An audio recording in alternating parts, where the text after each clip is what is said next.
welcome to A Funny Thing Happened on the Way to the Podcast. I'm Jesse. And I'm Eric. And this is Joe. Hi, Joe.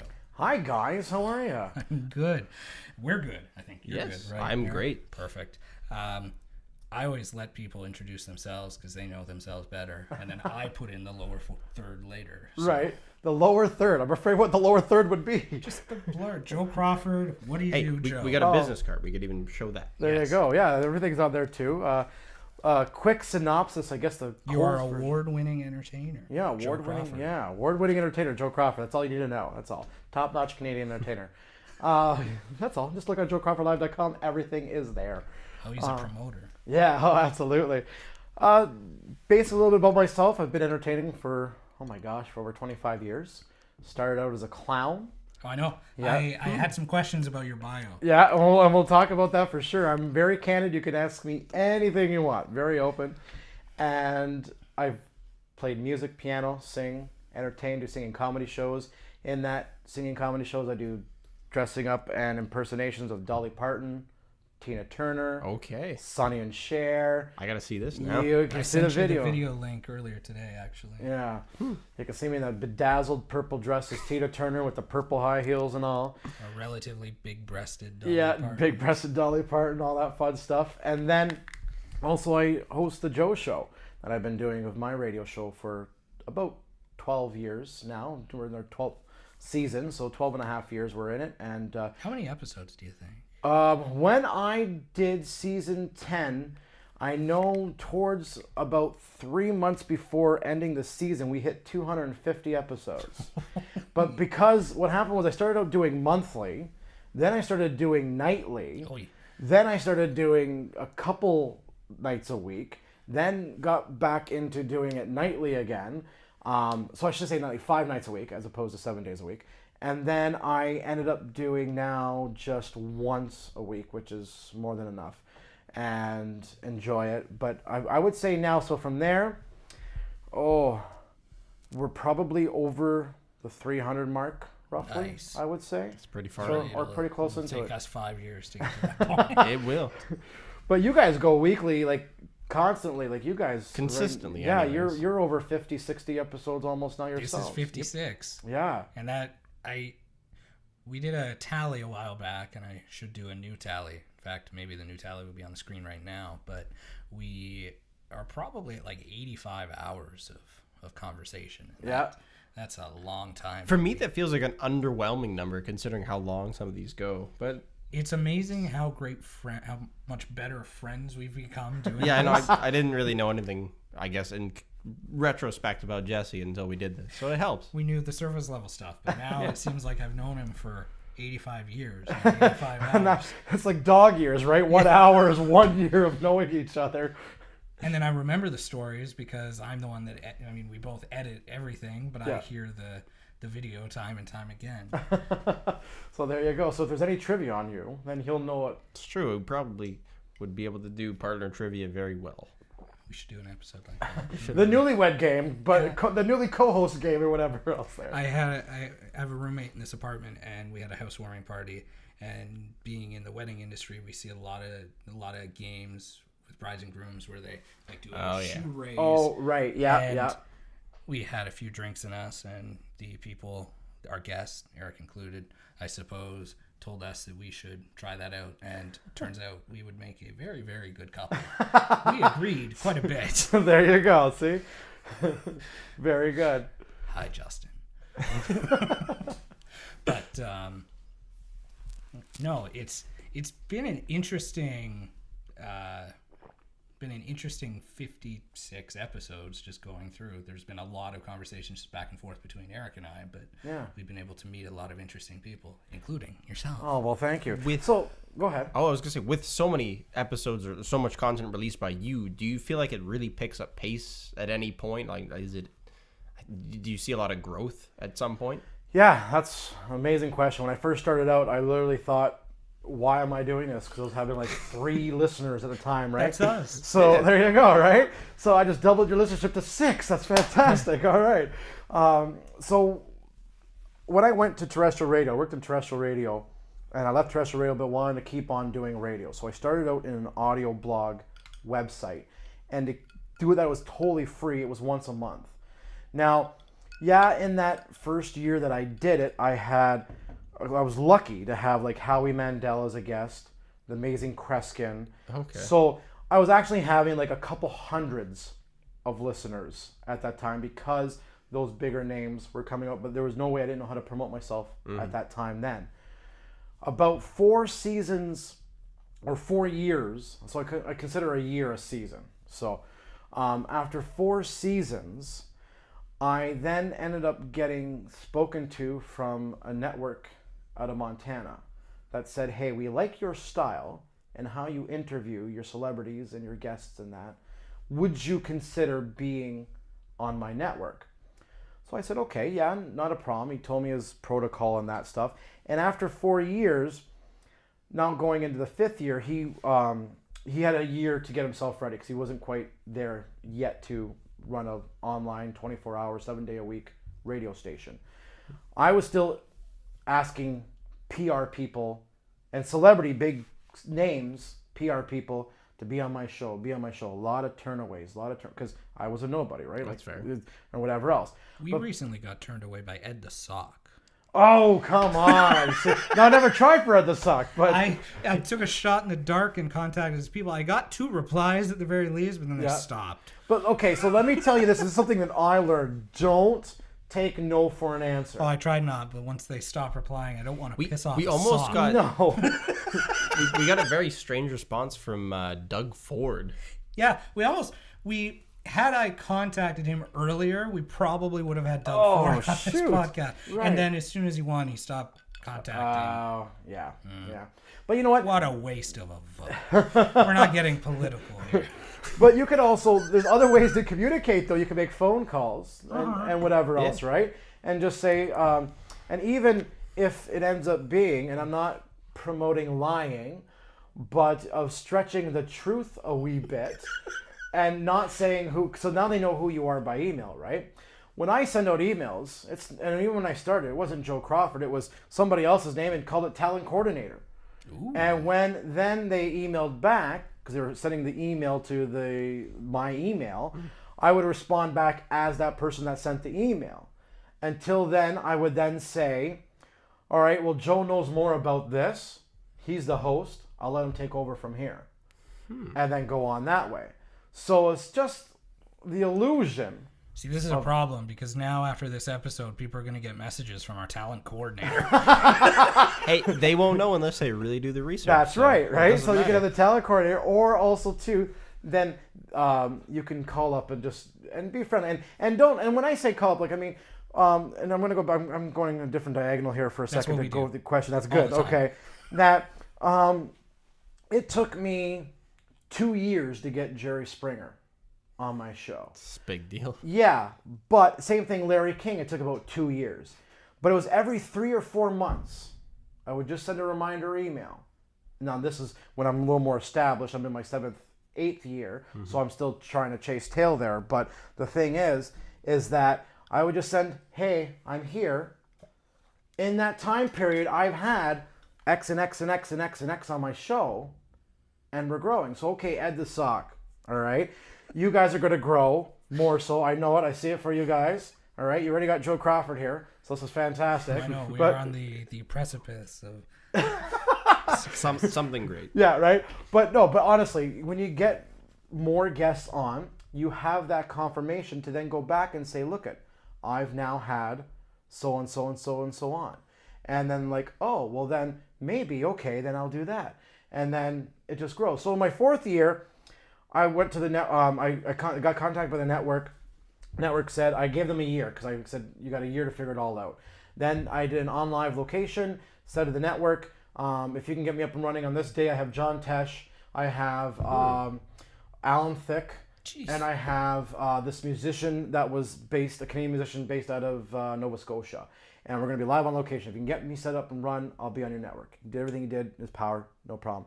By the 7th year, it was about 50-50 that PR people were now seeing me, I didn't have to contact. They were sending me information on their clientele. So it took a good 7 years to finally get a running Go ahead. That's a lot of persistence. Yeah, right? Exactly, right? But now, still not making a whole lot of money doing this, okay? Until we get to the 10th year. Now, the 10th year, I'm now making some money in turn, finally. So 10 years finally making money. So I did it for free almost for 10 years. And you would think 37. and you would think after 10 years, who would work for free for 10 years? Right? That's basically, but it's not even work with passion. This is a crime of passion doing A little this. bit. So Yeah, so that's what it is for there, right? And same thing that way. So it's not really work. But now, at the 10-year mark, 98% of the PR people are now just contacting me. And if I want the big ones like Oprah that I haven't had yet, but I try to get Steve Harvey, when I had to get Bob Barker, which I got Bob Barker, I emailed them and that there. Steve Harvey is relatively local, isn't he? I don't know. Steve Harvey's no LA. He's in LA? Yeah. I could have swore maybe Steve Harvey's a Family Feud guy. Yes. And yeah.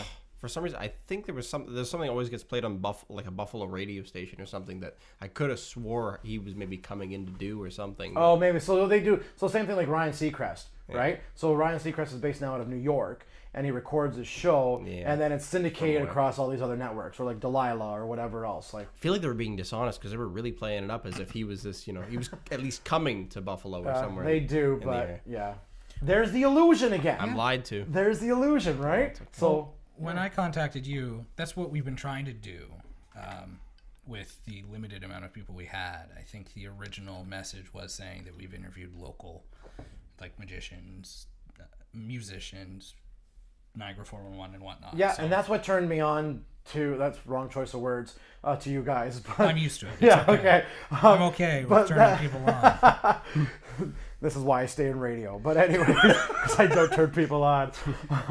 I've always been told I have the face and voice for radio. There you go, right? There you are. Well, I only can tell I got the face, not the voice. But anyways, people told me to pay me to keep my clothes on. That's what got me through college. But regardless of that, but the thing is what was the question again? Sorry. Joe and I are actually graduates from the same course. Yeah, Many years Niagara, apart. Niagara College. Okay. Yeah. Something about Niagara 411 before. Oh yeah. So when you asked me that you had these locals on and that stuff, and I swear to God, there's only water in here.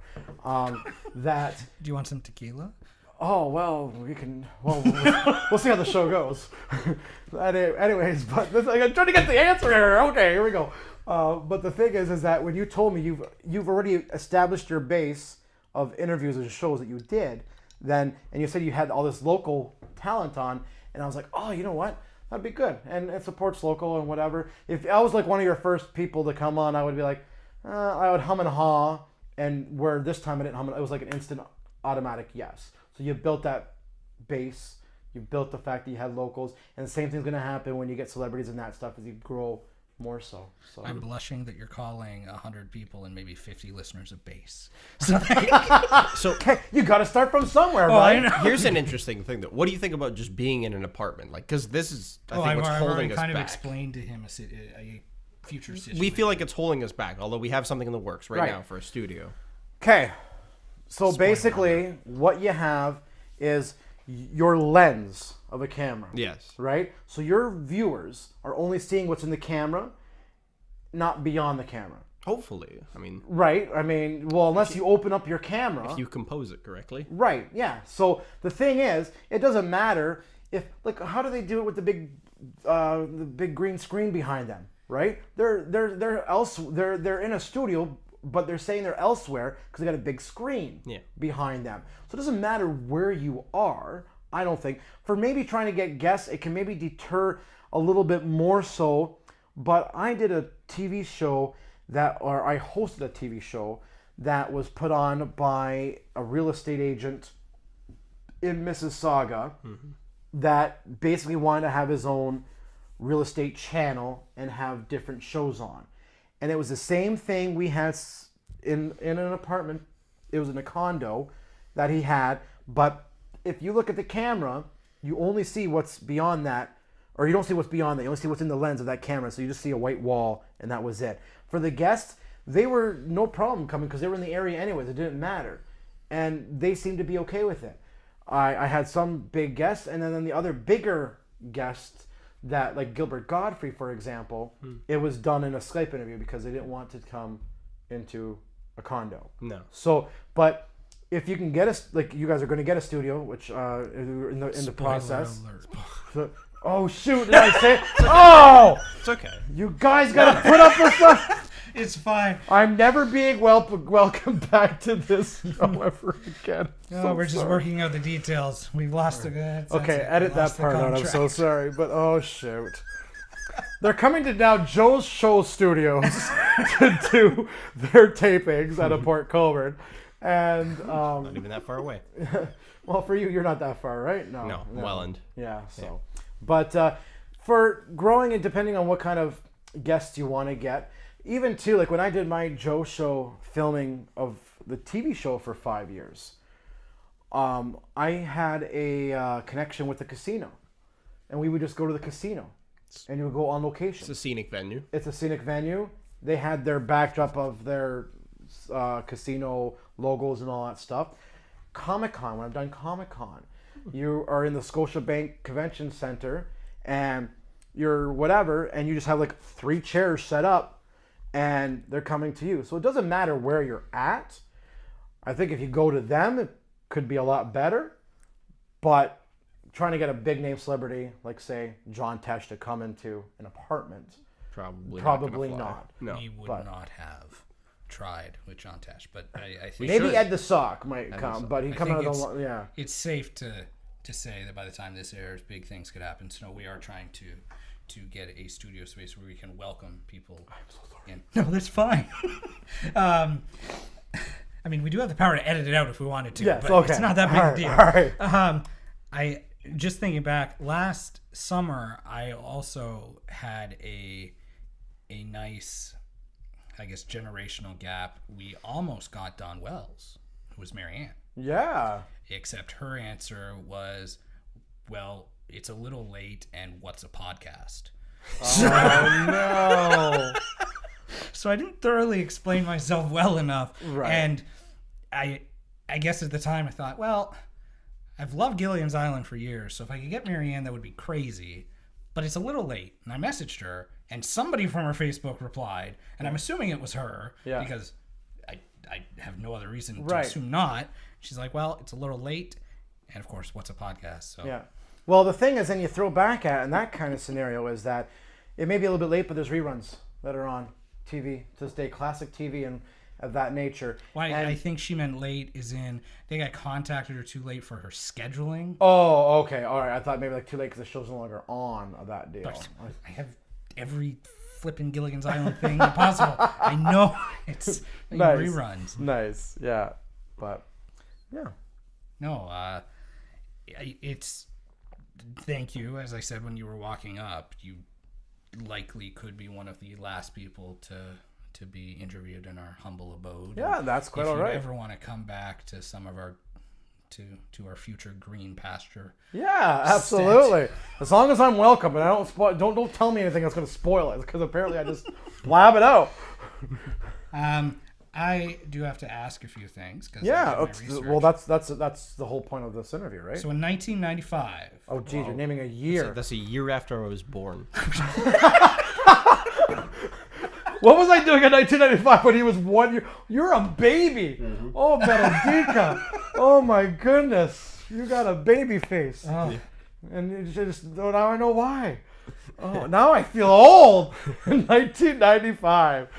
Oh so in my. 1995, when Eric was 1 year old, Waffles the Clown was born. Yes, I was 10, 11 years old. So, Okay. Yeah. And why did Waffles the Clown only succeed for 8 years? Well, first of all, how the birth of Waffles came to be was that where I was living at the time, there was behind us neighbors that were clowns. And Like a group of them? yeah, they all came out of a car. They had a really small house, and they all lived in the same house.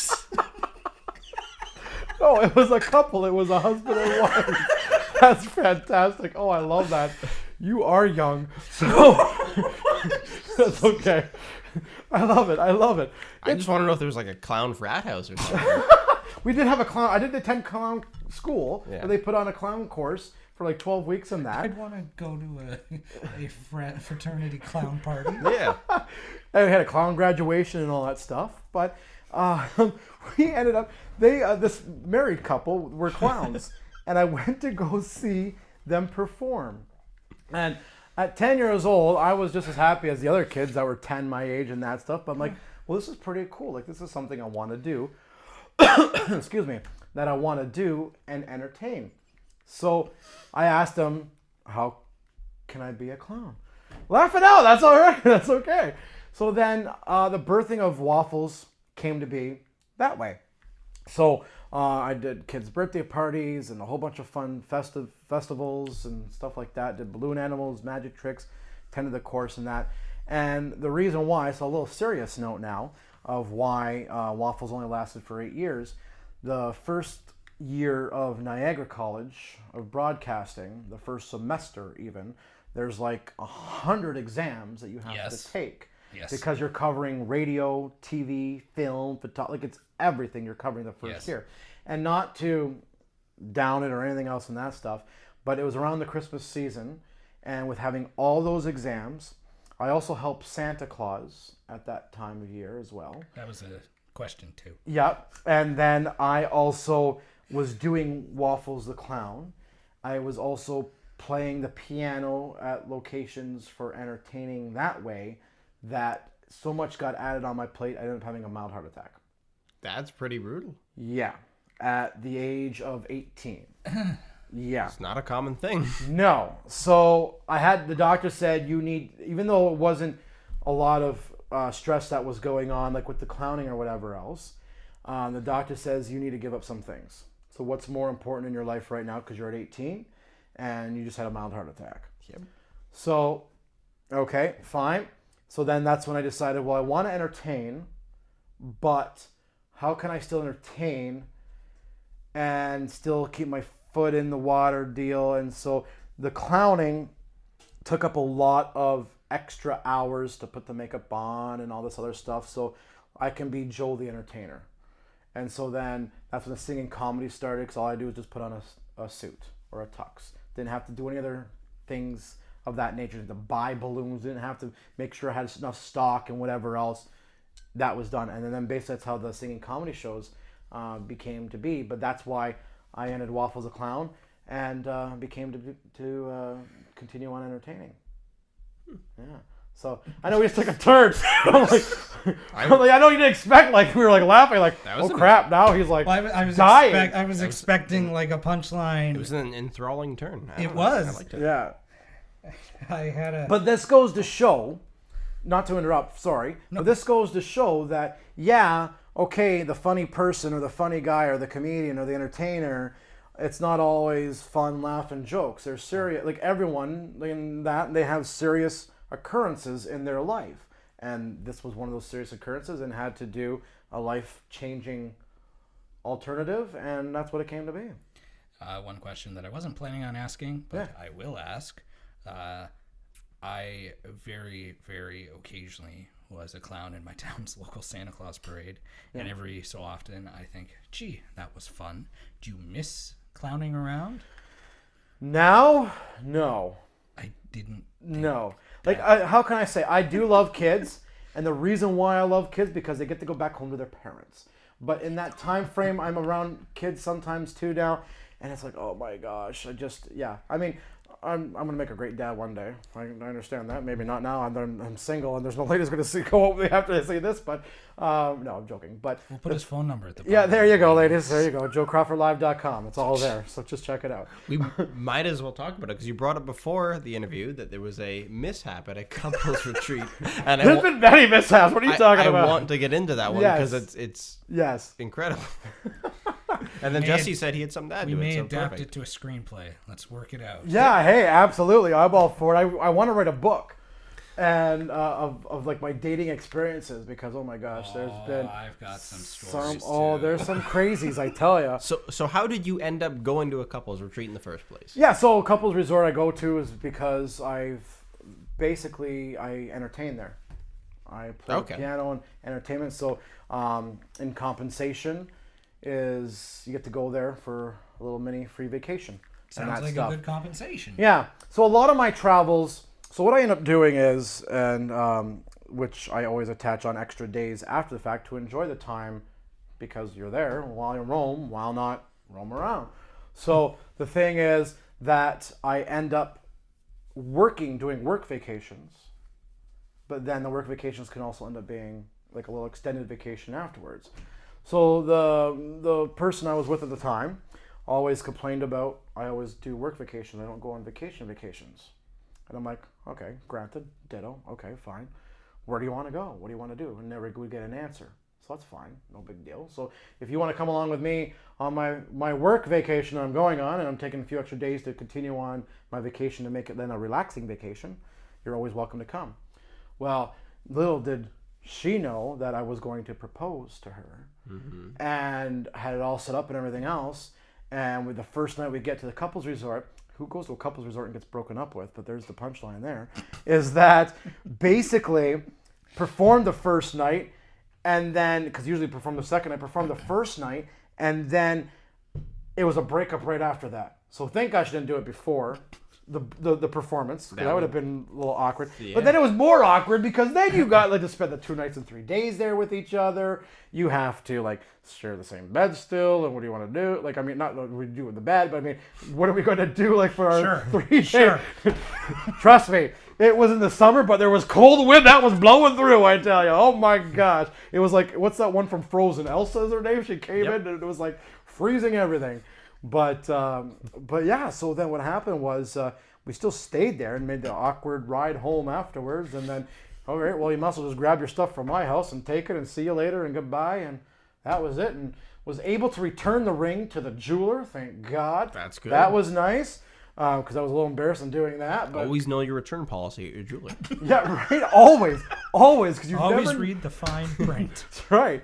No questions asked, but obviously, I just told him right out what happened, and he goes, "Hey, better it happen now before you actually get the ring on her." I'm like, "Yeah, you're absolutely right." Yeah. So, yeah, and then the best part was, so this is how There's more, right? There's more after this break. No, so there's more. So what happens is I had to perform. So that we came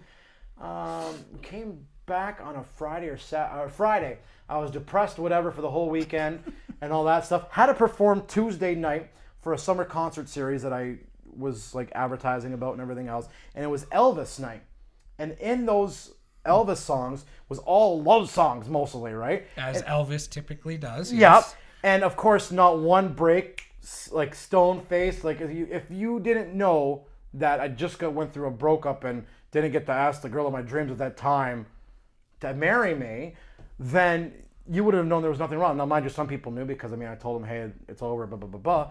And they were there and they're like, how did you do that without break? Like, I mean, you're singing Can't Help Falling in Love and Love Me Tender. I'm like, but that's what an actor does. Yes. That's what the show always must go on. And that's the one thing about being the clown that I learned. No matter what happened, okay, I'm a teenager, 12, 13, what more can happen? I like scrape my knee when I fall off my bike or something or whatever. But you always have to be in the now and present for your audience, because you don't want them to know there's something wrong. Why is this clown sad? Or why is this performer sad? Nobody likes a sad clown. No, right? And if they do, they're sadistic. So that's from me. No one else. That's not their, yeah, anyways. But yeah, so then you always have to put on that happy face. So now I've learned from putting on a happy face that's not painted as a regular Joe, no pun intended. Oh, right. Your I like eyes that. just right there. Oh, that basically that you could just put on that smile on your face and the show must go on. So but that's how it all happened, Unraveled. So you know someone from me? No, they're too young, because you're too young too. You're 10 years younger than me. I joke. Would be pretty young. No, but that's how it all worked out and how it all happened. And I wish her well, bless her well. I never talked to her ever since then. And I actually just did a recent trip out east and back. Which really, really made a lot more closure for me, and now able to move on. So That's good. yeah. So she says I can't travel and not work. I didn't go out east to work. I went out east to enjoy. I think we have a similar problem to traveling and working, because I mean, a lot of the photography stuff and all that, we end up going anywhere, it's just a work Absolutely. vacation of sorts. But still, those But are if good. you can add on a few days If you can. on that, if you can, if not, then so be it, or whatever else. But yeah, absolutely. I'm going to take a dive into a next bullet point on your business card, the comedian aspect of things, because you have incredible comedic timing, at least compared to us, because we're not comedians necessarily. But thank you. You're good at hitting the beat. Oh well, thank you. Yeah, I don't really. I put comedian on there because with the award winning, I was nominated for 3 awards in North Carolina of all places, with the Artist Music Guild for Heritage Awards. Because the Joe Show, this is the beauty of the internet, right? Now it's worldwide. I've never done a show ever in my life in the States. I like to work in Canada. I always still work in Canada. I've never done a show ever down in the States. But they came across my comedy clips, my radio show, me doing what I do, and was nominated for Best Comedian of the Year, Best Radio Talk Show Host, and Best Radio Station with the Joe Show Network over a couple of years in turn, and won Best Comedian and Best Radio Show Host. Now, their terminology of comedian is what my terminology of entertainer is, because when I think of comedian, I think of Jerry Seinfeld. Stand-up, mostly, yeah. I think of George Carlin, Joan Rivers, Don Rickles, like all those great comedians. I don't do just straight stand-up. I do entertaining. So in my singing comedy shows, yes, I sing. I'll tell funny stories in between songs. I'll dress up, like I mentioned earlier, of what I do in the impersonations and that stuff, involve the audience in a comedic nature, and that's the terminology of a comedian. It's just not like your regular, you go to Yuck Yuck stand-up or Just for Laughs Comedy Festival and that stuff there. So there's comedians and there's comediennes. So I guess I should put it as comediennes with 2 N's. Or 2 N's. Yeah, so it's comedienne, which is COMEDIENNE, as opposed to just I always comedian. thought that was the female version. No, and also that's a word I've never even seen written. So Yeah. learn something new every day. There you go. So would you be opposed, like, over the course of years, Eric and I have actually been talking about this. We haven't talked about it in a while, but we originally had said we were going to challenge ourselves to do like 5 minutes of a open mic stand-up. Right, yeah. And do you think that over the course of your very interesting career, you have, like, if you had to do 5 minutes of stand-up, do you think you could survive through that? Telling stories? Absolutely, because I had to do, it's what an MC does. That's true. Right, so I also MC a lot of different events. And you have downtime where if it's a dance group and then you have a band that's ready to set up, you at least have 15 minutes to fill, other than just saying announcements like, okay, the beer's over there and buy your half and half ticket and whatever else the case may be, that you got to fill in that time because you don't want to lose that crowd. Of course not. Because that's that intermission time. So yeah, you're going to keep it comedic. You're going to keep on whatever. So yeah, I can. Do I do it often? Probably not as often as a comedian would. But in my MC time, I have material ready if need be. So, yeah. It's a good tip for people that are being MCs, I guess, as well. That's one of the things that's very different between Eric and I, because mine would be, like, my style of comedy would just be all stories. Right. I have fallen in and out of very interesting experiences in my life, and yours is kind of... It's a little bit more observational, a little bit more just creating stuff. And dry. Very dry humor. And that's all right. And there's the beauty of this is there's room for both, right? So there's room for stories and there's room for dry. It's a strange mix of them too, because I mean, I think my 2 favorite comedians are George Carlin, which is like a very like intellectual humor. I find, at least a lot of it's pretty absurd too. But then Bill Burr, it's just a preposterous kind of guy. Yeah. But nothing like how I would probably do it. To compete with your couple's retreat story. Yeah, let's hear a I try to story. avoid my quote unquote playing the hits, but this is good. My first year doing wedding photo and video. Okay. I was seeing somebody, and as with most photographers and videographers, this somebody also was my second shooting in the video and photo. Right. Then we broke up. and we had booked a wedding together. So after the dust settled, I'm like, hey, we booked it as a couple. They would expect us as a couple. Yeah. Are we going to be able to do it, or do you want me to find somebody else? Oh. I can see this where it's going, but come on, tell me more. And she's like, okay, yeah, we can do it. I'm like, okay. I'm immediately regretting giving option 1, but let's try it. Yep, good for you. It was a cold Saturday. So we shoot the wedding, we're doing the wedding, and while we're with the couple, we're laughing, joking, talking, like it almost seemed like it was real, almost like our relationship did. But turns out it was a facade. Because whenever we weren't by the couple, we were just saying, oh, I hate you. Fucking. How So, very professional. We shoot throughout the entire day, and we're about to leave. I'm like, thank God.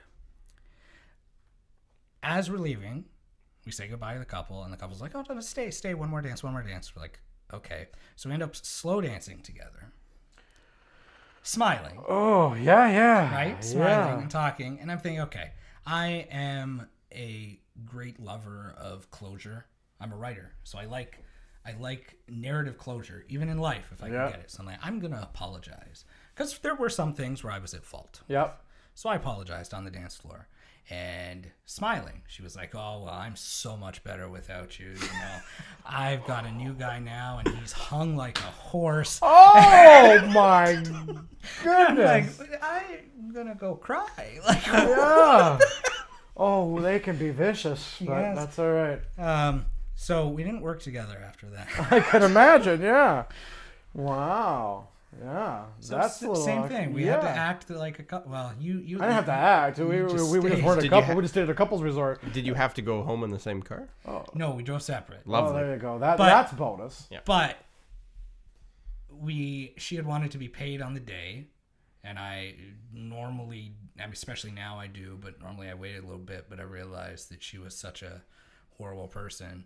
I decided to pay her on the day. So while we drove separately, she followed me back to my apartment to get a check. Oh, jeez. And she's like, well, can I see where you're living now? And for some reason, I'm like, sure. And then she just insulted the entire Oh, jeez, Lou. Wrong note there. Oh.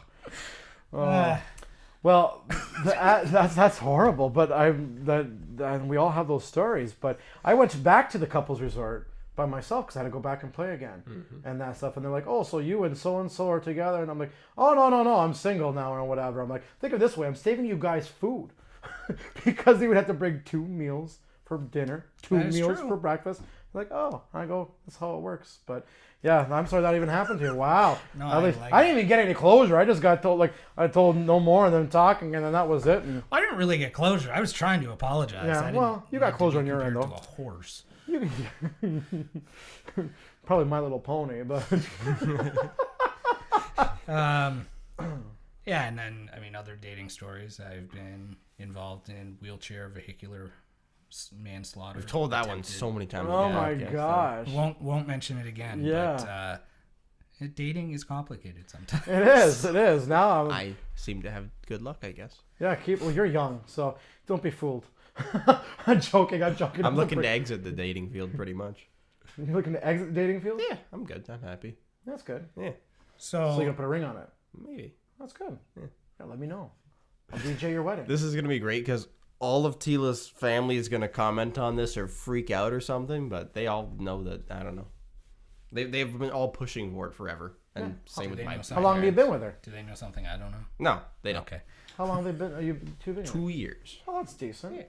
That's decent. Good for you guys. Nope. Hey, I'm not against love. Where the soreness has happened to it, I'm not against it. So good for you. I'm only 24, but everybody's just like, have kids. And even my parents who won't necessarily say it directly. I texted your father the other day. You did? Yesterday. Nice. Yeah. What do you have to say? I sent him a picture. His father is a French. Okay. He deals with maple syrup. Oh, okay. Not in a professional manner. He Well, I just know. makes homemade maple syrup. So I sent him a picture. I'll show this to you, and then I'll show this to you. We'll see if it's And we got to funny show it at to all. the audience, of I know I course. can show it to the audience. I sent him that. That's terrible.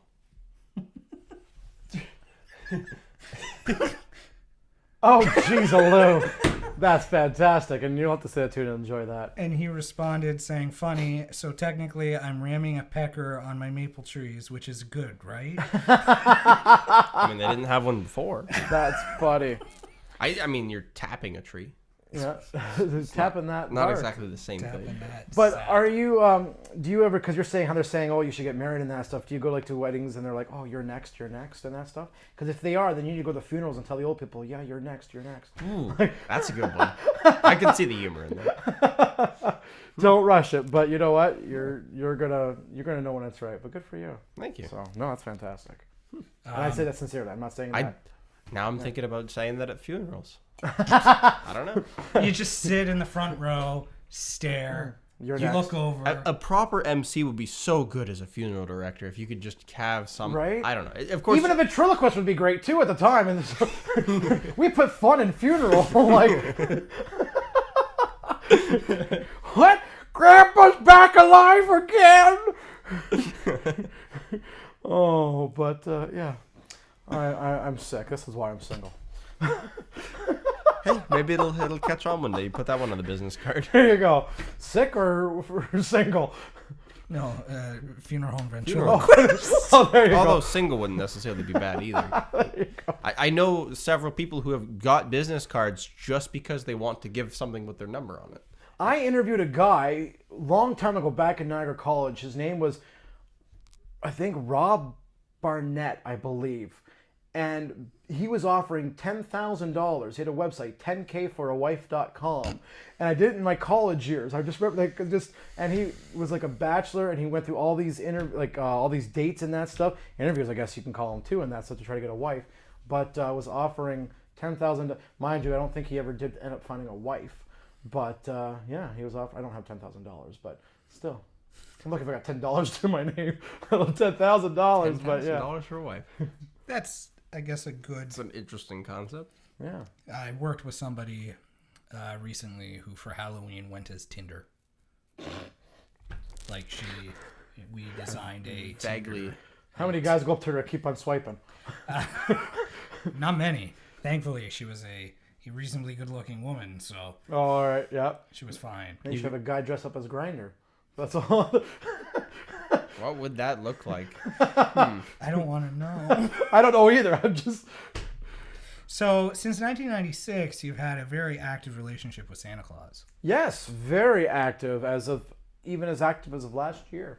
That's interesting, because Christmas. we have as well. Nice. How Yes. so? Well, Santa comes and helps us with photos and stuff like that. Nice. And we've revolutionized his cosmetics, Yep. so to Fantastic. speak. Yeah. So no, that's interesting. So Yeah. how did you get into entertaining with Santa Claus? Well, you know what? Working with Santa Working Claus. with Santa Claus, yeah. Well, the thing is that as much as I made a little joke earlier about kids and that stuff, I truly do love them. And they do say the darndest things. And as an entertainer, you are willing almost to do anything for money. So, Yes, That's a certain right? $20 is $20. Absolutely, right? desperation. Yeah. So, back when I started in 1996, they said, do you work with Santa Claus? And I said, yes, I do. No, I didn't. But yes, I do. That's the right answer. So what do you want me to do and where do I gotta be? And ever since then, it's just grown, and I helped Santa Claus come off the tugboat from Port Colborne. That's a yearly tradition that Santa Claus comes off the tugboat down the canal, and that kind of kicks off Christmas for Port Colborne. That's very Port Colborne-y. Yeah, absolutely. And then I'm really trying to hope to work with Santa to be able to do the Christmas parade in Port Colborne, but within due time. So, My parents, this sounds like a really bad segue, but there's a point. My parents used to own a sex shop. ho ho ho! That's a good segue. Come on. And I say it like that because it's about as far away from Santa Claus as possible. No, actually. I think they might sell a lot of those suits at a certain time of year. So they owned a adult novelty joke, sex, and costume shop. Right. And one of the things that they did is for Santa's helpers, they would rent out the Santa outfits. Right. And sometimes young Jesse, teenage Jesse, would be Santa's helper and go to parties and stuff like that. Cool. Now, believe it or not, I was very awkward when I was young. I know that's hard to believe. Very hard to believe. So sometimes I'd end up going to parties of girls that I liked in high school, and then Santa gets awkward. Yeah. But one time, I didn't get to go to the party because of what I'm about to tell you, but I really wish that I had. Somebody had booked us for a Friday or Saturday night party, and when I get to the door, it's just a group of kind of like 20 or 30 something women, and I think they thought they were hiring a Santa stripper. No. From a sex shop, now. Yes, naturally. Yeah. So here I am, 16, thinking this either could be awesome or more likely, and absolutely horribly. I'm like, I feel like this isn't what we were hoping for here. I don't exactly know what happened at the business end of things, but I did not go in. Oh, that's hilarious. Well, that's funny you say that because when I was doing Waffles the Clown at a party... You also played Waffles the stripper. No, not Waffles the stripper, but the family was so nice. They were offering me marijuana if I wanted to have some, and that stuff. Cause not the kids, but the adults and that stuff at the party and that. And I'm like, no, I'm good, thanks. They were offering me something to drink. I'm like, 16 years old. No. Like, I'm good, thanks. They were Jamaican, the family was. So they were very laid back and that stuff, and nothing against their culture. They were very, very friendly of that nature. And I'm like, well, no, I don't do that. I'm just here for the magic, balloons, and I'm out of here. I feel like performing would be very hard if you started smoking and drinking. Here is a dog. It's not a doggy. What are you talking? Look at the dog. It's a dog. Woof woof. Here you go. This is one of the more recent pictures of our Santa sighting. Very nice. Yeah. So we worked on his cosmetics a little bit, obviously. Yeah, absolutely. Santa looks good there. Thank you. So you're welcome. Back to your bio. Okay. Which is, I think it's interesting because this truly is probably the definitive a funny thing happening on the way podcast, because we are talking about funny things as we're getting closer to the time of recording. Oh, there you go. Even though we're still in the 90s. How old were you then? No, okay. Actually, I didn't realize that. How does you were organ playing for weddings, funerals, and churches, so you as an entertainer have had an in to be a ventriloquist for dead people. Right? Automatically, yeah. Again, another entertainment question. Because you play the piano, would you play the organ? I never played the organ in my life when they asked me. Yeah, sure, absolutely. It's almost like a piano. And do that. Is it? Kind of, yeah. You got two keyboards and that. Then you got the pedals. The pedals are a little more harder to keep up. You got to have good coordination between the two hands and the arm, two hands and the foot. But other than that, and now I've been an organist at a church in Fort Erie for over, what are we going into 11 or 12 years basically with them. So, that's good. But I again was on my own freelancing. I do weddings. Same thing with a DJ. Because I always got asked, "Do you DJ?" I said no. And they're like, well, why not? Well, because I don't DJ. But they go, but you got the sound equipment when you do your entertaining and you're singing comedy shows. Yeah, all right. Well, now I'll subscribe to a big, huge DJ database and all this other fun stuff. And so, now you're a DJ. So now sometimes I DJ. Got a few weddings this year to do, and they are so much fun to do. It definitely makes a big difference when you have a very lively MC, or it just seems that there's a lot of people in the industry that really don't get the crowd. I hear going. that a lot. Most weddings that we go to, as we're slowly getting older and wondering how we're going to throw a good, wedding reception. So typically we don't drive alone, so there's always conversation on the way home from weddings. And quite often some of the questions is, what could this wedding have done differently? And DJs are quite often one of the top things. I mean, open bars are definitely important when you want people to have fun. Yes. Right. But having somebody who's actually good with people and you get people started makes all the difference. Absolutely. I think you could even have a really good DJ and not an open bar, and it would still be successful. Yeah. But a good DJ and a good open bar. Great combination. Yeah. Now, I've seen it where and I don't know if you've seen this in the weddings that you've done, where there's a DJ and then there's also an MC with the company as well, because the DJ is not really good of an MC. but there's an extra person Yep. there. I mean, it's extra money for the couple to pay for or whatever else. But then that MC ends up being pretty good and very interactive, I think. That the ones that I've attended of weddings.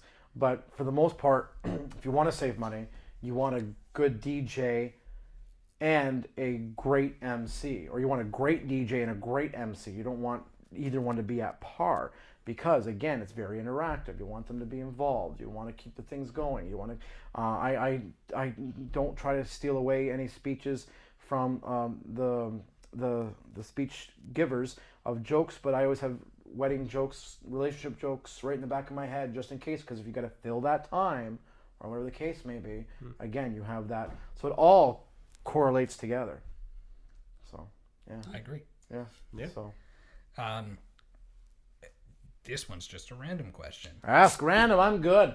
What'd you do on Live with Regis and Kelly? Couple things, actually. So, actually, how that all worked out at 19. This was in 2006. Yep. For your context. Okay. Yeah, there you go. I was in the later part of grade school. There you go. Very nice. Did you know who Regis and Kathy Lee were?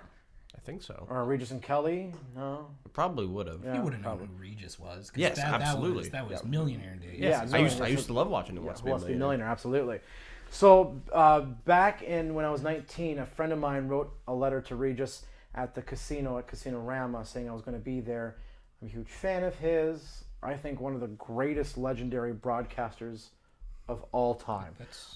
Him, Larry King, and Howard Stern are the top three that I think of broadcasters that are out there.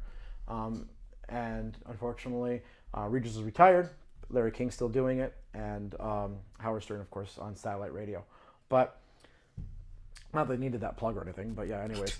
You can catch Howard Stern. I don't know if you've heard of him. Yeah, right? On satellite radio, kids. You don't even know who Howard Stern is, probably. Or maybe you do. Who knows? But the thing is that at 19, the letter got sent. Never knew this happened. And in the bar area afterwards, or the lounge area after the show and that stuff, I happened to see him sitting there. And I went up to him and was like, "Oh, hey, my name's Joe. Nice to..." He goes, "Oh, I got a letter from a friend of yours." So he got, and like, that's the first time I knew that I got a letter sent to him or whatever. So with that connection, several years later, he was coming to the Fallsview Casino. And, yes, he was coming to the Fallsview Casino a couple of years later. And so this is where the bullshit lie comes in, sorry, of when I did a Christmas CD, okay? Yeah. Where I put that together because Regis was performing. I went to the casino. I knew the guy who ran the entertainment I knew the name of the guy who Your ran the first Christmas album came out in 2008. Yeah. That's So pretty so Regis came out in 2000. So with 2008, then what happened was, I ended up putting a package together of a Christmas CD myself and that because so in 2006 I was on Regis as a go-go dancer because they came to Niagara Falls for their trivia, and I was a go-go dancer for their trivia segment. And that's how that all perspired. Yeah, it happened out to be, and just dance with music and was crazy and that stuff down in Niagara Falls at Oaks Theater Park down there at the base of the falls. So then with that, and then meeting Regis when I was 19, I put this package together at the casino and said, I have this package that needs to go to Regis. He knows it's coming to him. Well, we usually don't do that. No, he knows it's coming to him. He had no idea.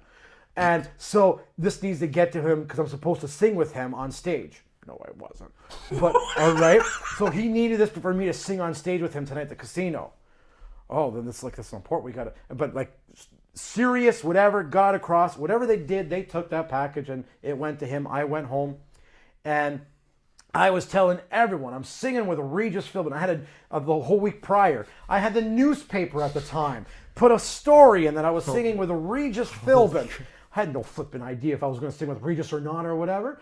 And it was local boy singing with Regis on the Fallsview Casino stage, blah, blah, blah, blah, and everything else. Big, huge news story of the week. Had no truth to it, whatever, of not knowing it. Fake news. Fake news. The first fake news ever. That's right. That's right. It's huge fake news. So, get in the casino, sitting second row from the stage. Regis takes a drink just like you did. My opportune time to say, "Hey Regis, Joe loves you." And he goes, "Pardon me?" I said, "Joe Crawford loves you." He goes, Joe, I got your package. Thanks so much. You want to come sing a song with me up on stage? Come awesome. on up. So we sang Rudolph the Red-Nosed Reindeer, did a little talking back and forth of an interview he did with me to know a little bit and whatever else. And I have pictures that are on my Facebook that I sang with Regis Philbin. And yeah, and so now the fake news became true news. And it was just fantastic. You and then predicted your own future. basically, well, see, at that time too, I really strongly believe if you put out the positive vibes out there or whatever, like I keep on saying I want $1 million, but $1 million hasn't ever come out yet. But maybe if I publish it in the newspaper and say maybe it might come, who knows, right? But the thing is, it was just that all the positive vibes were out there, and it was just a due matter in my head that this is going to happen. And that's what I tell people. If you can get that attitude, like this is what's going to happen. Like I want this to happen, and you try to do. I don't, again, promote lying or whatever else, but if it helps you in the door a wee bit, go ahead. If you can overpromise, but you can also overdeliver, that's the thing. Seems like the right you situation. You have to be convincing. Yep. Right? So I sometimes also can say, like with that, that's a professional bullshitter. Basically, almost. Now, I can't do that all the time or whatever else, because if I did, I think I would have a lot of things, but that's not how I want to live and whatever else. But to get the guests I wanted to get them back on the radio show back a long time ago or whatever, I said I would have so-and-so, so-and-so on, and sometimes I wouldn't have them on to get the big name. For the longest time, I would say I had Joan Rivers, which I didn't have Joan Rivers because she was a big name. But then I ended up getting Joan Rivers on with the interview as well. But when I was throwing out pitches, I said I had Joan Rivers, but I never did, and that, right? So the thing is, be self-confident, believe in yourself, and oversell yourself in a way that you're not an arrogant asshole, basically. And yeah, if you believe it, it will happen. So, absolutely, I strongly believe in that. So that's how the Regis thing came up to be. And then a couple times he'd come down to Niagara Falls. We've gone out for dinner and all that stuff and everything at Wolfgang Puck's and that. So, but, yeah. You went out to dinner with Regis. Absolutely. That's incredible. Yeah, him and Gelman. Yeah. So, him and Gelman one time, and him and his wife Joy another time. So that's how that happened. So is that your way of saying that you have him on speed dial? I don't, unfortunately, now that he's retired. The speed dial no longer exists. That's impressive. That so I've watched a lot of your stuff. I'm sorry. No, it's just some of it's interesting because I don't know. Like I don't know how some of it came to be. Me neither. You're sorry. Your stint as the host of Niagara Dines. Yeah. What was that for? Like what it's so Sun Media comes Okay. to me. So the newspapers in Niagara, Welland Tribune, Standard, the Review. So Sun Media, no longer Sun Media. It's something else, or maybe it is Sun Media. I don't know. Anyways, it was whatever. And big corporate takeover. Yeah, they came to me and wanted to do a version of Diners, Dives, and Drive-Thru, and who would be good at doing it. And I said, or I didn't say anything. Something, my name got tossed up, and whatever case may be. And so then I talked with them. We did a pilot episode. Turned out well. Did a full season of it. Then I guess I ended up doing like a Gilbert Godfrey where I tweeted something and lost the Aflac job and lost the Niagara Dines job because their brand doesn't want to be associated with my brand kind of deal. What? I said something along the lines about I got detained at the border and I said, do I look like a terrorist of some kind or whatever else? So that's because I went to go get gas and that. And they said, well, our brand should be associated with your brand. And da, da, da. I said, you knew stuff I put. And I posted a lot worse other things before that and that stuff. And I go, you knew what you were getting into, but whatever. And then if you made a joke about racial profiling of some kind, that could be a positive thing that is anti-racist. It's ridiculous. Yeah. Family Guy. That's all I'm throwing out there. But it's absurd. Right. There's a lot more worse things out there. And so, but I was like, fine. So be it. And I did a little bit of my own with the radio show. Had a production company actually connect with me. We did a pilot show, which unfortunately got beat out by some other show that was against with Bell Media to pitch it to Bell Media, but there might be works of another show. Maybe we do something. I don't know what that company. I'm always open to whatever the case may be of hosting a show of that stuff.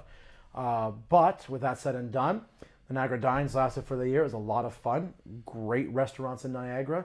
They continued on, I think, for a year more with episodes with a different girl. Varying degrees of quality. Yeah. As I watched through them. Well, Yeah. I feel like I want advice about food now. What were your favorite places? You know what? That was so long ago, but I tell you one thing, because they were paying a lot of money, the restaurants. The food was all good. Yeah. Except for there was this one restaurant, it was Italian in St. Catharines. I forget the name of it now. But when they do a seafood salad, the calamari, like you know what calamari is, Yes. right? It's squid, right? I'm used to deep fried calamari, so the rubber rings basically that way. This was like the actual purple squid with the tentacles and whatever else, and that, and Like the whole thing. like the whole Yeah, I've thing. eaten that before. Yeah, that is disgusting. Oh, I've had it. It was great the last time So, I had it. maybe for you, and that's great, but it took me about 4 or 5 takes to smile and eat. Like, yeah, it's good or whatever, right? So that was like brand sponsored, because you said they paid to have you Yeah, on. that was brand sponsored. I'd have to write up an article. It was advertising for the network and that stuff, and always had to give a good review on that. So it was a little biased. However, let me tell you the God honest truth. Every restaurant we hit, because obviously the restaurant's not going to give you the crap food or anything No, else, they know right? what's happening. Yeah. Absolutely. So they're going to give their best of the best. And I tell you, these restaurants gave the best of the best. Like even that seafood, despite that little squid, that little calamari thing that was disgusting as hell, that basically the rest of it was all good, right? It just happened to be that I had that not knowing what, because I'm looking at the camera and eating and knowing, oh my God, it was too late, and let's do a couple of takes or whatever else. And then let's actually now just eat it, leave that half-bitten squid on the side, and actually do it from the plate that doesn't have the squid on it, and that was good. You're one at the Cheers restaurant in Welland. That was fun. The big halibut. yeah. Cheers that was and Welland. I just insane. went there like 2 days ago. Oh, I'm telling you, They butcher like a full size halibut. Their fish and chips is fantastic. Oh, it's what we did. It is, and we did 2 Hey, episodes. Cheers! Sponsor us. We like you. We Barry's do like you. fantastic. Barry. I don't know if you know him or wherever else he's the owner. We found great humor because on Facebook there's Welland memes, Yeah, and they quoted one of their Yeah. outside side. which I drove through by it at like 6 in the morning. Like, what? and any owner that can have a sense of humor like that. Chances are he's not listening, but he's on our radar to go talk because we think there's business with him. But there's some interesting local Niagara business owners that have a real good sense of humor Yeah. with marketing that we'd love to work with. Yes. Yeah, and Barry's fantastic, and I did 2 episodes with him. So I did one with him where it was Niagara Dines, and then after I left Niagara Dines and said, screw it, I can do this on my own, which then I got too busy in my schedule. I couldn't produce and do everything, all that stuff for myself. I did Fun Food Fridays, and that was one of the, we went back and said, Barry, do you want, he goes, absolutely. And because the price was right, I wasn't charging them what the newspapers were charging and all that stuff and everything of that nature. And yeah, and the Fun Food Fridays was a lot of fun because we did, unfortunately, Moku's restaurant doesn't exist anymore, but that was a lot of fun. That was a Hawaiian themed restaurant out in Fond Hill. The Lazy Loon restaurant was Fun Food Fridays. That was good. And then that one, again, same thing. So they were charging less. Yeah, was I going to give a real honest review? Yeah. And I told them that, but again, never was I given bad food. I feel Because- like they'd be very aware of that. Absolutely. And it was fantastic. And I wish I had the time to do more So and do it. I'm going to ask a question just because that's an interesting business venture in some respects. When you approached them and you had we'll call it a package setup or something like that. Right. What was your pitch? You were like, hey, I did Niagara Dines. This is what it would charge to do a highlight on you, or what? So what I did my leveraging Fun the Joe Food Fridays. Crawford? Okay. I said, I also do the Joe Show. So this is what you're going to get for what's going to be done. So you get commercials on the Joe Show. You'll get the audio aired on the Joe Show. You get the video. The video is yours. You get social media all this stuff. This is our listenership. Here is the graphs of what our listenerships are: male, women, between the ages of blah blah blah blah. Niagara region, Ontario, and abroad. Right? Abroad, they don't really care about. They want to more worry about what's in Southern Ontario. Obviously. Understood. But then I also like to pitch. Well, summer's around the corner, and tourists and whatever else, right? So absolutely. So then okay, yeah, that's true too. They think of that nature. But then, and then basically just say, this is what, so when I didn't have any shows of Fun Food Fridays, I used the basis of what Niagara Dines would be, but this is how I'm doing it, but this is what it's going to kind of look like. And this is what you need to do. Prepare 2 dishes of this. This is how we're going to do the shoot, and what's going to be. We're going to speak with the chef. We're going to sit down. We're going to eat. We're going to sit with the owner. We're going to, if you have people in the establishment, then we can have people involved, and just give them all that stuff in a package together. This is how much it's going to be. Take it or leave it. And I give 2 options. You either pay this amount or you pay this amount with gift cards. So you pay cash and gift cards, which is like whatever, and then you pay just cash or check or whatever else the case may be or whatever else.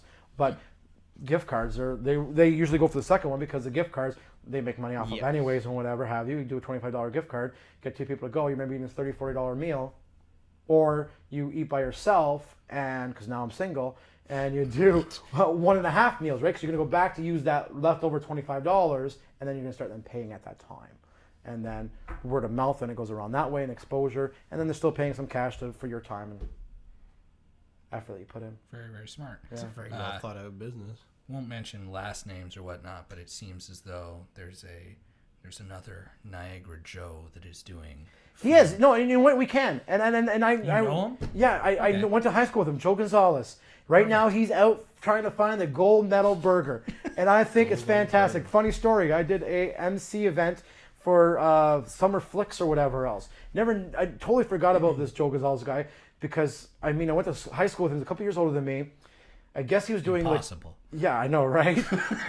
Restaurant reviews he was doing at the time, and someone said to me, almost like a heckler kind of deal in the eyes, like, "Are you that Joe Gonzalez guy?" I'm like, do I look like freaking Mexican? What do you mean, Joe Gonzalez? Not knowing it was that Joe Gonzalez. I went to school. That Joe Gonzalez or whatever else, right? The real estate guy. Nice guy. I do love everything that he's doing, and I think it's fantastic, and I hope he finds that gold medal burger wherever he goes. You got to get him on your show as well. I think he's I've contacted him. Oh, good. Great personality and all that stuff, too. And I have no affiliation with him whatsoever, but I think what he's doing, and I watch and I love what he's doing too. Again, the internet, there's no competition, like really with the internet per se, because everyone has their own interest of different things. So right now he used to do Must See Mondays or whatever the case may be. Yep. So fantastic. And he would do restaurants and do some events and whatever else. And that was different from what I was doing for Fun Food Fridays, because he was only doing the food. Where my Fun Food Fridays was doing in the kitchen, we're sitting down with the owner. Like, there's different concepts of different things. So there's no competition. So when people think there's competition or whatever else, there's one person I'm going to leave out, because I don't want to cause any problems or anything else, because I do look at their Facebook page too for some news and updates and all that stuff too. They think they're in a direct competition, but there's not, because they're doing more things than what I do. And you guys are doing something different, of a podcast where it's being done at an X amount of time, so you don't have any structure or time frame per se, unless you edit me down or whatever, right? I mean, we've gone so long. Oh my God, I talk so much. We've gone for 1 hour and 8 minutes. Listen to this at nighttime; it'll help you put you to bed. But anyways, only this show, not the other shows or whatever else. I'm not trying to say this. I actually have somebody who messages me when somebody different than our mutual messenger, but somebody who messages me when the podcasts don't come up on time, and she's like, I've used them to relax to at night. Yeah. And I'm like, that's the polite way of saying you use them to fall asleep. Yeah. She's like, yes, but then I listen to the rest in the morning. Yeah. I'm sure you do. My friend, she actually listens to podcasts throughout the day, and but she also uses them to help her fall asleep at night. And so I've actually said, well, why don't you listen to my show or whatever else? Because I don't want your voice to put me to sleep. I like hanging out with you. And I'm like, oh, that's good. So that's a good thing. But anyways, but that Joe Gonzalez guy with the burgers he's doing, I think it's fantastic what he's doing. So the other Niagara Joe, I mean, go get him. Like, we're in no direct competition. We're in no direct competition. And there's room for everyone on the internet. I've learned over the past few years with a lot of different businesses, obviously with the internet side of things, and then also with the photography and videography, is there is no shortage of money. So I mean, not necessarily on our end, but yeah. Well, in the extent of money that can be yes, made. money that can be right? made. Yeah. Of course. Like weddings alone, Canadian wedding industry is like It's a huge industry. $4.3 billion a year industry.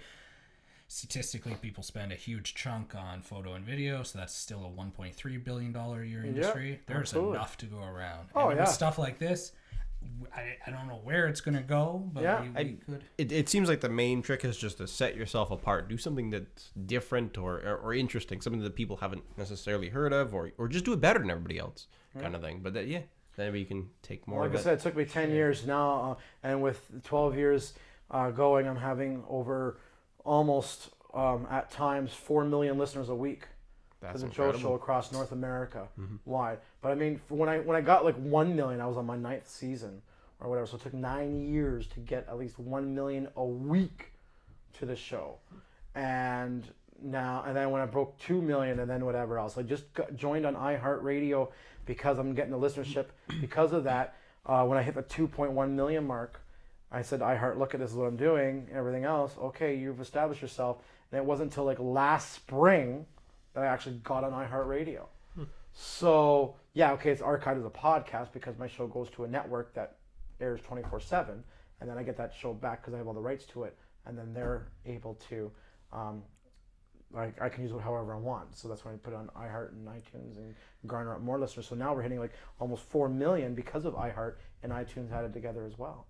So it takes time. I've been told you're crazy for what you're doing or whatever else, but if you have the passion for doing it, then it totally ends up a glory and golden sunshine at the end of the rainbow, more or less. So. Or getting broken up at a couple. Or a couple's resort, yeah. Thanks. I was over that just till you just said that right now. I'm gonna play through the final bit of summary, and then I do a few other questions based on something you just mentioned. So, sure, no problem. Second album release October 2016 is Christmas Time with Joe Crawford. Yeah. I have not heard that album. I have been solicited other Christmas albums in my past. Oh, well, I need to solicit you some albums then. Well, my question was, for your albums, were they all covers or did you do original songs? No, all covers. All covers. All covers. I don't. And you this year on Valentine's Day, you did a I did an hour live show, yeah. Where you on serenaded. Facebook. Yeah. How did that go? Much more better than I thought it was going to go, actually, to tell you the truth. It's a very interesting idea. Because I did one long time ago on Facebook like that. Not, I think it was Valentine's, just like a regular show kind of deal or whatever else. Mind you, I didn't have a lot of followers then either and that stuff, and that now the followers have grown and what have you. But the thing is that I'm like, I'm never going to do this again because I think it was like 100 or something views. But now I think if our target for never doing something again was less than 100 views, this would have been done after episode 1. Oh, no. You guys are doing good. Well, thank you. You're welcome. No, I honestly say this. Honestly, absolutely. But the thing was, I had over 10,000 views within that time. Was it because I was giving away a prize? Was it because they were coming to see me? Was it because they were alone on Thursday night on a Valentine's night? Was it whatever? Probably It was lots of because you alone were people. singing. Yeah, or was it because I was singing? That was the last thing. And then even too, I had my cousin message me because I didn't know it got shared on the Welland meme page or something like that. It did. Yeah, and thanks to that garnered it up there too. So thank you, Welland meme. But the thing was, my cousin's like, you made it. I had no idea. You made it on Welland meme page. When the Niagara 411 episode hit, we ended up on the page too, and it's a weird thing to watch people trash talk us. But Right. But no one trash talked me though. We got some. Really?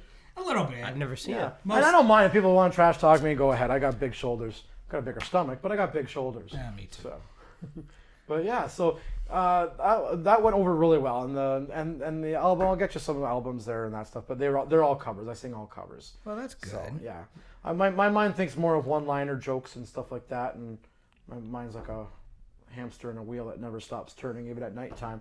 Wake up in the morning, half the stuff I wrote down, I can't figure out what I wrote. When I'm like, oh shoot. Yeah. But yeah. Probably better that way. I'm in the camp of people that think all the best Christmas songs have already been written, and it's Well, right, yeah. So. There's a few new songs that come out that are okay, but typically... yeah, it's the classics. Yeah. And I'm just so glad they classics. brought back Baby It's Cold Outside. That Of was course. my thing. Yeah, of course, that was.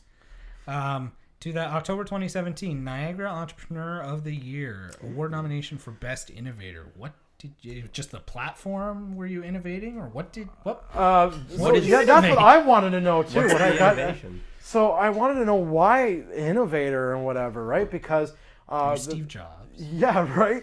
Well, no, it's because of the Fun Food Fridays, the coming up with ideas of shows that I do for my Joe show, the radio show, the TV show, the innovativeness of doing Dolly Parton and Sonny and Cher and that stuff there. It was that aspect more so, as opposed to actually innovating and creating a hard copy product of something that was tangible to touch. Because it just doesn't mean that, but it also means just being creative. And so that was a real shock and surprise. I was able to attend there for that. And yeah, I'm always, I don't do what I do for acolytes, recognition. I mean, it's fantastic. I get told, like you mentioned to me before we got on air, that how people recognized you because you did a certain episode, pumping gas and that, and that was kind of weird and neat. It is. And yeah, but I don't do that to get that record. I do it because I love doing it. And it just solidifies and confirms that I'm doing something right when people are coming up to you and saying, hey, I saw this, and hey, and whatever there, and yeah, so. Perfect segue to my next question. Even though you don't do it for the fame, like, would you say that, I mean, at the very least in Niagara, you're a fairly recognizable figure? Like, Absolutely. 100%. I had an ex long time ago, back to exes for a second, where, and I felt bad for her. She had anxiety, and everywhere we would go, it would not be good for her. no, and I wouldn't approach them. They would approach us. So one time she says, can we go to Boston Pizza in St. Catharines on Ontario Street there? You should have said no. We'll go to Boston Pizza in Kitchener. Well, she was from Beansville or something. Oh. So, but I said, yeah. She goes, how many people you know in St. Catharines? I'm like, hardly, not a lot. I'm more South Niagara well known than I am North Niagara known. Now I'm kind of 25. All Niagara. Yeah, yeah, oh yeah. Now it's more so, but so I'm like, yeah, I don't know many people. This is going back like 7, 8 years ago, 10 years ago, even probably. And I said, yeah, we can go to Boston Pizza. Of course, we sit in Boston. 4 people came up to us, and she was like, we can't go anywhere. Like, it triggered her anxiety. I felt so bad for the girl, but yeah, I've gone to the States now too. Like, I go border shopping, fill up on gas, whatever, and they recognize me there. Just the other day, I had some guy, or just a couple weeks ago, I'm at Tim Hortons. My vehicle's parked. You can see my vehicle with my face on it, and Joe Crawford live and whatever, right on his white van. And I'm at a Tim Hortons in Welland, and I get not even on my friends list, I get a random message of my van in my inbox, and like flowered up and whatever That's else. creepy. No idea who. That's what I thought at first. Yeah. And like, but someone who wants to do business. Yeah. Or whatever else, right? And he goes, I'll wash your van. And I'm like, I didn't know where the heck. I'll wash your Because I know where, because he's a guy who washes vans. He has a washing vehicle company. But I'm like, you're not going to, first he said, I'm like, who the hell is this? And I'm like, you don't get a prize for finding my van, you know? Like, I don't have a Although, contest. that is an interesting thing you could do. Right? Yeah. Find me out in... Yeah. And Find then- my van out in public. But he win a wants to do prize. business and whatever else, and it came out to be a business inquiry afterwards. But it was weird at first. Like, what the hell is this? Whatever going on? I was Wash standing. your van. I'm just imagining like a homeless I'll man that scrub has it. a phone, just the spray bottle or something. Wash your van. And then I was in Shoppers Drug Mart in Niagara Falls one day, standing in the post office line, and some young man behind me yells out, "Hey, you're the Joe Crawford that does the Warrior Weather and the Daily Dick of the Day." And I said, "Yeah." What's the And daily dick of the day? the Daily Did You Know fact? Okay. DYK, did you know? It's the Daily Dick of the Day. I will take you to the line, but I won't cross it. So you just got dirty with dick. But anyways, DYK. Not that. Anyways. Okay. He's like, how do I get out of this one? But this guy, I'm thinking about taking the idea a step further. oh, what's that? I don't know. Just an actual dick of a day. I don't know where you could have such a promotion. There is a Niagara talent that is quite known for I don't know if it's daily, but she is quite known for rating dick pics. So I feel like if she turned it daily, she could call it the daily. Oh, dick there we of go. the Well, day. I copyrighted Daily Dick, so it's DYK that dick, anyways. But Well, I'm gonna buy. I wonder if dickoftheday.ca with the ICK is purchased. all right, well, you check that out, and then as I go on with the gentleman behind me, he goes, "Oh yeah," he goes, "You're Joe Crawford." I said, "Yeah, nice to meet you," and everything else. I gave him a shout out on the Facebook page, and he was like, "Oh." So those kind of recognitions, and that for the fame, not so much. I'm Niagara known. The best is because my mom used to work at a bank that I will not name, but people would tell her things that because I would go out and do stuff, or they seen me out somewhere, and because I live on my own, right? They, I saw Joe. I'm like, I can't do anything in this region if I wanted to do, almost sometimes. And then I have another friend that we hang out, and just recently, finally, because I told her, and this is what made me to be a liar. I've known her for about 8 or 9 months. I said, "Oh, just give you a heads up. I don't know if it's going to bother you, but some people might." She goes, "Oh, it doesn't bother me. It's fine," because I want to be candid and open, right, and everything else. And so then she goes, "That don't bother me." And then finally, I just got recognized. Like now at the point, like I want to get recognized by someone or whatever else. It finally got recognized like 2 weeks ago. And she goes, "That took a long time for you to get recognized. Maybe you're not that well known." I'm like, shit. Cover's blown. So is it purchased? Or are you seeing like... I'm checking GoDaddy now. See how much it is. Now you're going to check out Who's Your Daddy for the Daily Dick and whatever else. No. That's like... It's a good domain for that lady that does like the little sweaters and the outfits for. Yeah, right? Yeah, There you go. See, she should buy it. No, that's interesting. I forget what comedian it was, but he was saying that he never does this, but his wife tried to leverage his fame in an airport, Oh my gosh. and the TSA agent like said to him, "Oh, okay," because his wife said he's worried he's gonna get ransacked by fans and whatnot. Yeah. And instead of letting him through, the TSA agent made an announcement saying, "Oh, he's here if you want autographs, but then you have to let him go." And nobody Came. Oh, that's awesome.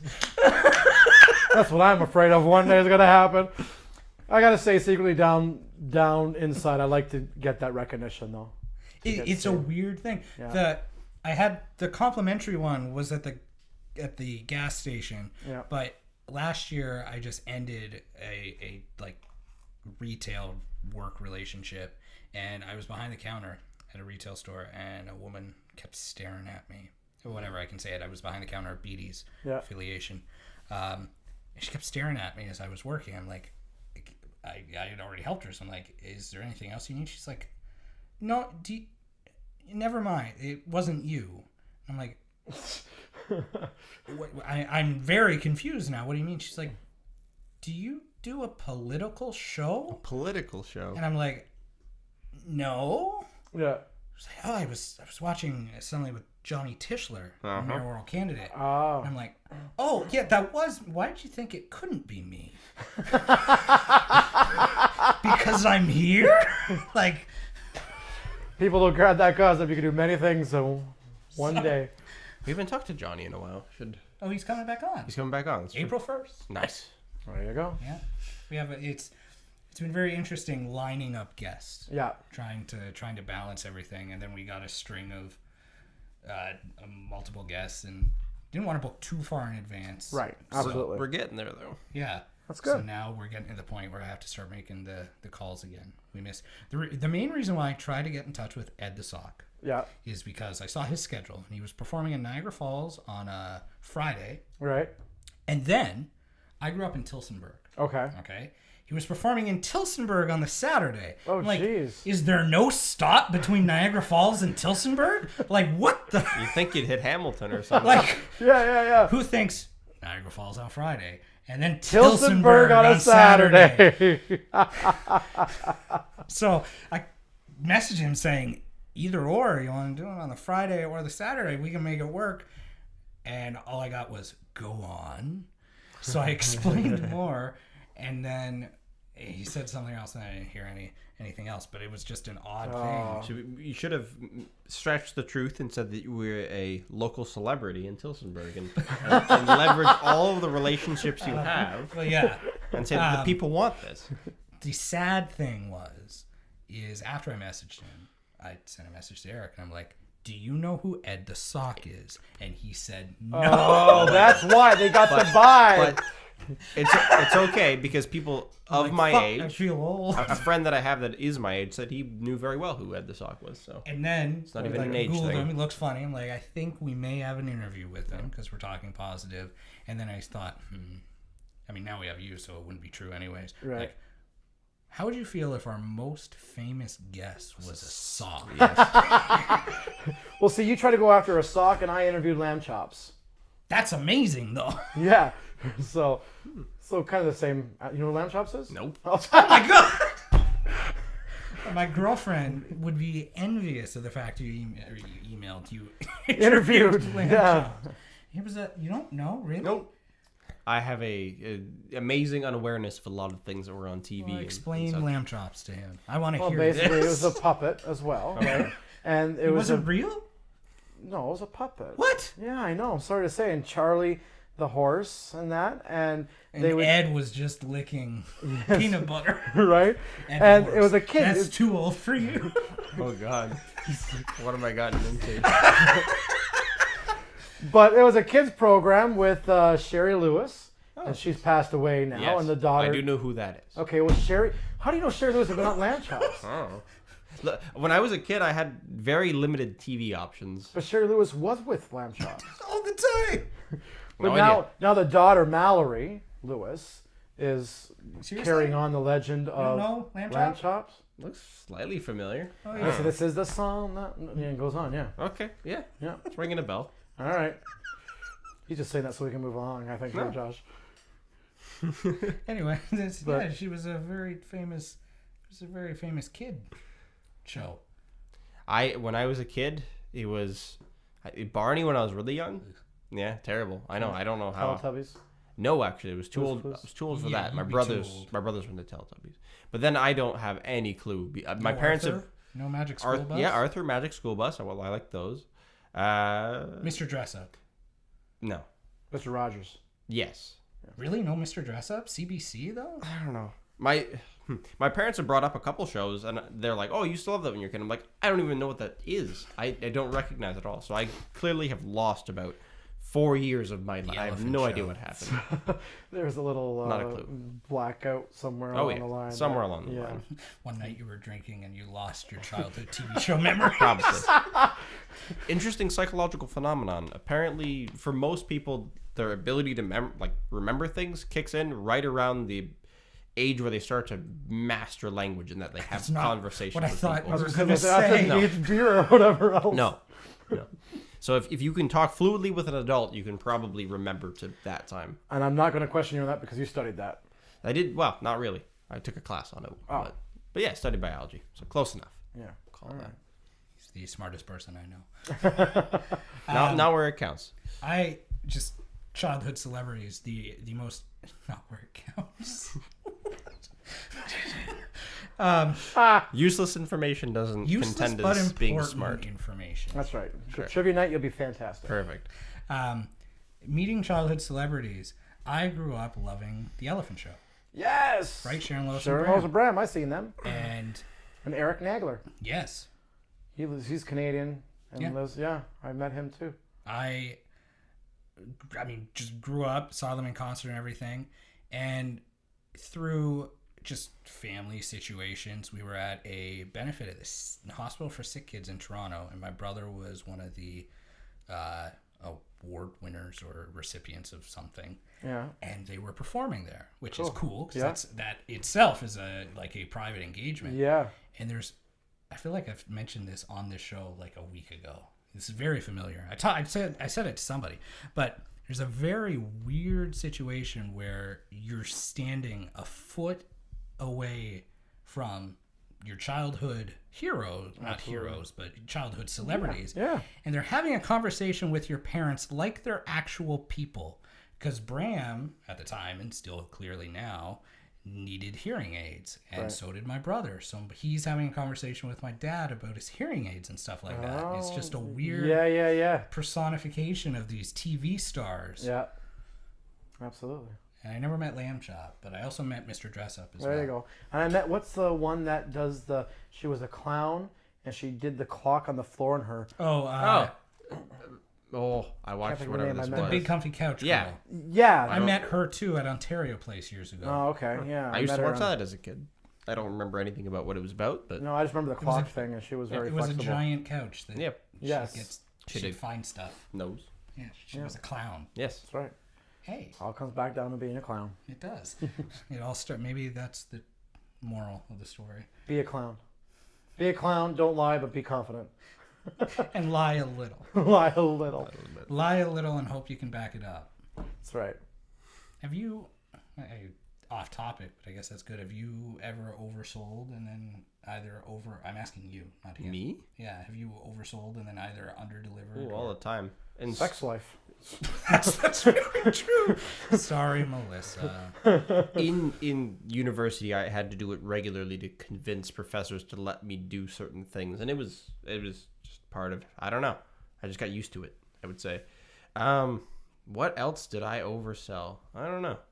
I feel like a lot I of oversold my company to you when you first. you might interviewed. have oversold the company to me also when I had a job interview. Yes, I A did. little bit. I felt it was. But I've enjoyed it. Yeah, it's been okay. But Joe, this has been amazing. This Yeah, has it's been a lot of one the fun. We've had longer episodes and we've had shorter episodes. This But is right has on the been average. The most entertaining and I think free flowing and funny. Yeah. A funny Good. thing, I true. appreciate Yes, that. I'm it's an entertainer. I It's a hope so. high energy podcast. It was. That's good.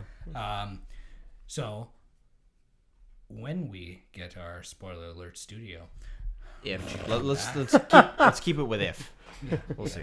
did I say if or when? You said when? Did I say when? Yeah. If. Whatever. We're gonna have a studio. Yeah. Wherever you go, I will be there. we're gonna make it You'll be happen. there? You'll come? As the Jackson's saying, I'll be there. Anyway, Perfect. We'd love to have you back. Yeah, I Yes. appreciate that. You've been a great This guest. was fun. Yeah. I Thank you. know you said that you don't do interviews all that often, but I don't, but this was a lot of fun. This is very untraditional interviewing. Yeah, and this is how I do the show as well. So The way we sell it to people are like, well,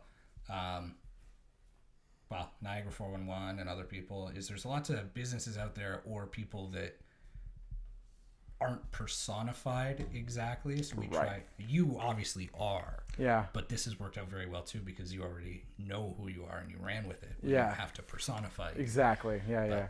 That's good. Are there any closing comments or anything like that? Yeah, so basically, you can listen to the Joe Show every Sunday, 4 p.m. Eastern. Go do it. And on Revealing Talk Radio is a website.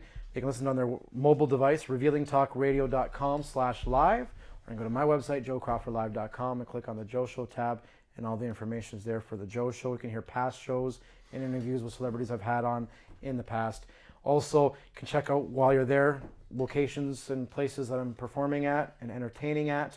And this summer, through from May through to September, we're going to be giving away passes to Toronto Zoo, Canada's Wonderland, Merrittville Speedway, and Humberston Speedway every single weekday through the Joe Show.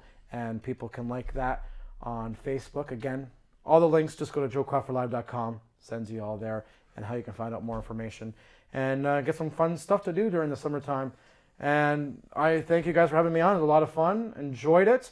And This is breaking the fourth wall, but we do that often enough. You said we were going to record a video on your end. Are we doing that now or after we stop recording? when I can grab the phone. Can I leave my chair? I can leave my chair. Wireless. Okay. all You can right. still talk and we can hear you. You can. All run right, wherever that's you like. good. All right. Well, I didn't know how the cameras all worked here and that stuff here, so we can do that right now.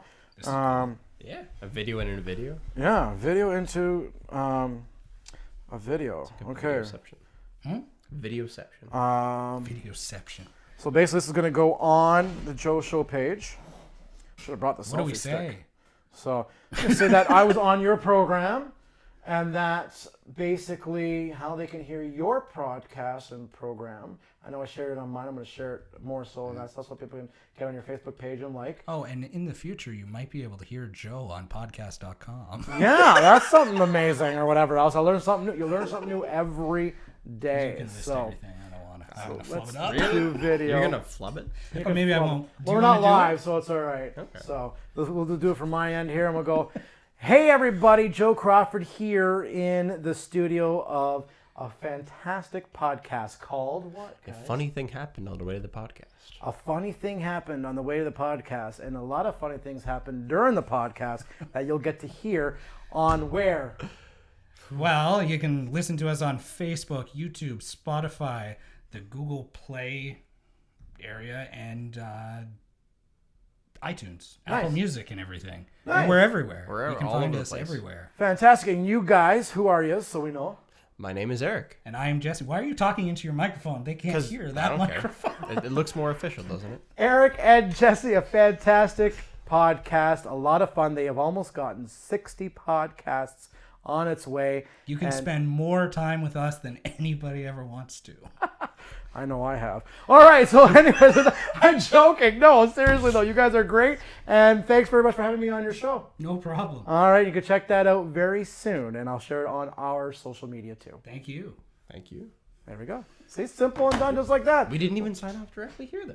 Well, we're still recording. It's true. So what we'll do, so I'll ask you to get that video, you can send it to me. We'll clip that into, we'll just make There you movie go. magic. Absolutely. But Power of editing. thank you very much. Thank you, Joe. Have a good night, everybody. Next Goodbye. week, we're on location. Look forward Yeah. to next week.